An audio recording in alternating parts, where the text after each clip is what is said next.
Materi berikut yang akan saya jelaskan yaitu mengenai elemen sistem hukum nasional.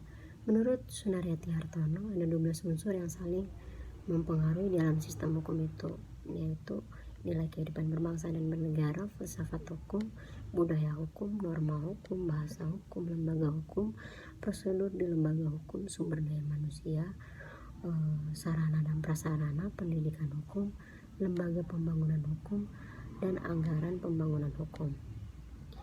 Setiap elemen-elemen tersebut berinteraksi dalam sistem hukum ini tidaklah statis, akan tetapi terus bergerak dari dimensi masa lalu, masa kini, dan masa yang akan datang.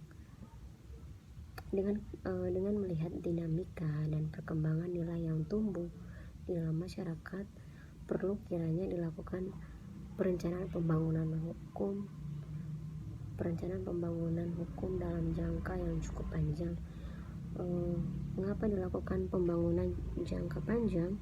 Dikarenakan apabila disusun dalam jangka pendek, kemungkinan akan terbentur pada panjangnya pembahasan di tingkat penyusunan rancangan undang-undang sampai dengan pengesahannya.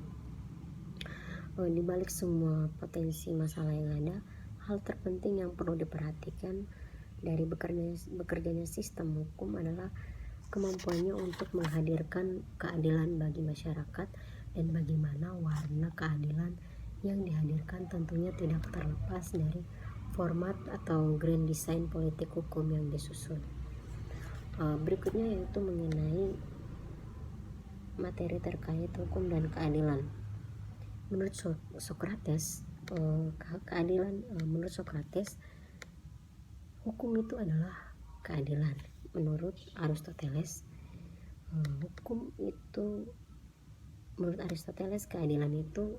keadilan hukum sama dengan keadilan umum.